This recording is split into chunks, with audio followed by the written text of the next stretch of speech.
नमस्कार स्टूडेंट, मैं Mahavir sir green star channel से फिर आपके सामने लेकर आए हैं एक और अच्छी सी वीडियो।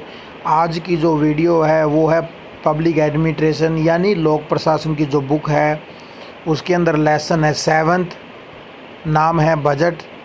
आज हम करेंगे क्वेश्चन 3rd, आखिरी क्वेश्चन है इसका कि बजट के निर्माण के कौन कौन से आधार हैं, या क्वेश्चन आ जाए बजट निर्माण के मुख्य सिद्धांतों का वर्णन करें।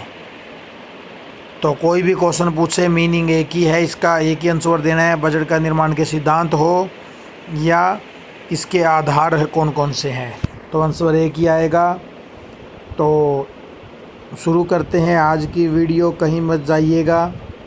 कि बजट निर्माण के लिए पहला पॉइंट है कार्यपालिका के दायित्व का सिद्धांत।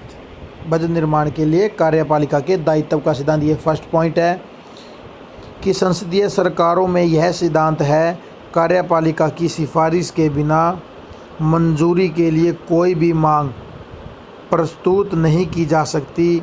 यह सिद्धांत इस बात को भी स्पष्ट कर देता है कि बजट बनाना कार्यपालिका का कार्य है और कार्यपालिका को ही बजट तैयार करना चाहिए। परंतु लोकतांत्रिक व्यवस्था वाले देशों में वित्त संबंधी निर्णय विधानपालिका करती है। यहाँ यह भी उल्लेखनीय है कि विधानपालिका चाहे तो कार्यपालिका द्वारा प्रस्तुत मांगों को कम कर सकती है, अस्वीकार कर सकती है, लेकिन बढ़ा नहीं सकती। इस प्रकार कार्यपालिका स्वयं व्यय करने वाली अधिकारी होती है, इसलिए धन की आवश्यकता के संबंध में निर्णय लेने वाली कार्यपालिका ही होती है। सेकंड पॉइंट है स्वस्थ नियोजन पर आधारित होना चाहिए। कि बजट सरकार के कार्यक्रम की आधारशिला होता है, इसलिए इसे स्वस्थ नियोजन के अनुसार बनाना। नियोजन की पहले से कोई योजना बनाना, कि पहले से हम योजना बनाएंगे तभी वो सफल रहेगी नियोजन का। कि इसका अर्थ है कि बजट का निर्माण राष्ट्रीय साधनों और सरकार के उद्देश्य को सामने रखकर करना चाहिए। सभी प्रशासकीय विभागों की वित्तीय मांगों को उनके कार्यक्रम के अनुसार शामिल करना चाहिए। अब थर्ड, संतुलित बजट का सिद्धांत। इसमें क्या बताएंगे कि बजट निर्माण का यह भी एक महत्वपूर्ण सिद्धांत है कि इसमें आय तथा व्यय में संतुलन होना चाहिए। यदि आय से व्यय अधिक हो तो इसे घाटे का बजट कहा जाता है, और यदि आय व्यय से अधिक हो तो उसे लाभ का बजट कहा जाता है। कि मतलब क्या है कि आय का मतलब होता है पैसा आना, व्यय मतलब लगाना। ठीक है, कि मतलब कि आय हमने जो पैसा कमाया उससे ज़्यादा हमने लगा दिया तो घाटे का बजट है। और यदि आय से व्यय अधिक है, यानी मतलब कि जो हम पैसा है हमने लगाया कम और बेनिफिट मुनाफा ज़्यादा कमाया, तो वो लाभ का बजट है। इसलिए आय और व्यय के बीच संतुलन बनाए रखना अच्छे बजट की प्राथमिकता होनी चाहिए। नेक्स्ट है फोर्थ पॉइंट, नकदी के आधार पर प्राकलन का सिद्धांत। प्राकलन को कहते हैं इंग्लिश में एस्टिमेट।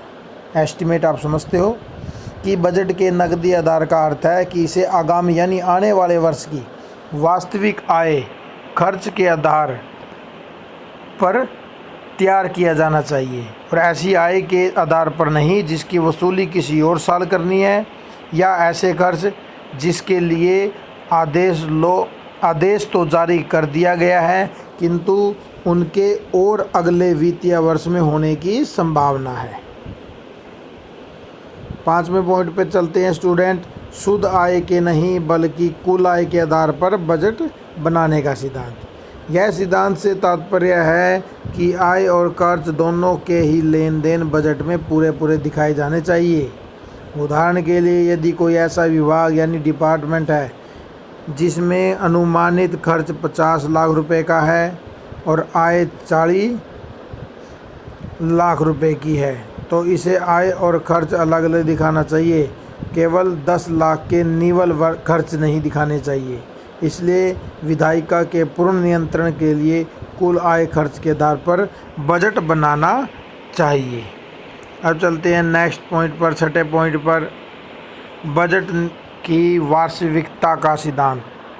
बजट की वार्षिकता कि बजट की वार्षिकता के सिद्धांत का अर्थ है कि बजट वार्षिक आधार पर बनाना चाहिए, यानी साल के आधार पर। दूसरे शब्दों में विधायिका कार्यपालिका को 1 वर्ष के लिए पैसा मंजूर करे। 1 वर्ष का समय उचित होता है और वित्तीय कार्यक्रम को अधिकार विधायिका दे सकती है कि इतने दिन का वित्तीय प्राधिकार विधायिका दे सकती है। आखिरी पॉइंट है स्टूडेंट, बजट की एकता का सिद्धांत, कि इसका मतलब है कि सरकार की संपूर्ण आय और व्यय को विभिन्न विभागों से प्राप्त कर एक ही बजट में शामिल कर प्रस्तुत करना चाहिए। जब सरकार के सारे वित्तीय लेन देन के लिए एक ही बजट होगा तो सरकार को चारों तरफ से आर्थिक स्थिति जानने में आसानी होगी। यह कुछ देशों में यह प्रणाली अपनाई गई है, लेकिन भारत में इसका अपवाद है। भारत में रेलवे का बजट अलग से तैयार किया जाता है ताकि रेलवे को वाणिज्य की ढंग से चलाया जा सके और उसे राजनीतिक दबाव से मुक्त रखा जा सके। तो आज का क्वेश्चन हमारा यही समाप्त होता है। मुझे आशा है कि आपको ये क्वेश्चन समझ आ गया होगा। किसी भी पॉइंट में अगर डाउट लगता है आपको तो आप कमेंट कर मेरे से पूछ सकते हैं। तो नेक्स्ट वीडियो में नेक्स्ट क्वेश्चन यानी नेक्स्ट लेसन के साथ फिर मिलते हैं। जय हिंद, जय भारत।